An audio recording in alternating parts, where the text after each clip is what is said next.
Temperature is a unit of measure that is constantly changing as heat is absorbed and released.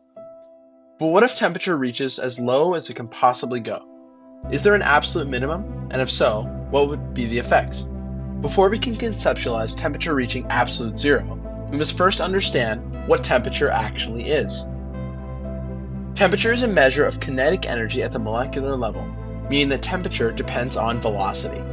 Molecules that are moving at faster speeds are at higher temperatures, and molecules moving at slower speeds are at lower temperatures. While temperature and heat are not exactly synonymous, temperature can be correctly described as a measure of both heat and motion. So now that we have defined temperature, what would happen if temperature reached absolute zero? Would there be the complete absence of heat and motion? Well, not quite. While we cannot reach absolute zero using only thermodynamic means, scientists have achieved temperatures near absolute zero, and three main quantum effects were observed. First, the Bose-Einstein condensate effect.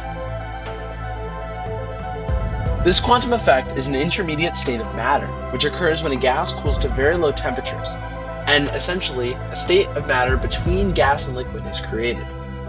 It is neither a gas nor a liquid, but an intermediate phase. Secondly, superconductivity. This quantum effect gives unique physical properties once electrical resistance vanishes and magnetic fields are expelled from the material. Lastly, superfluidity. This quantum effect is the characteristic of a fluid with zero viscosity, meaning that the fluid flows without losing any kinetic energy at all. Superfluidity often co-occurs with Bose-Einstein condensation. While matter at absolute zero is at the point of its lowest internal energy, the energy of its ground state cannot be removed, meaning that there will always be some amount of kinetic energy, even at absolute zero. Thanks for watching, like and subscribe.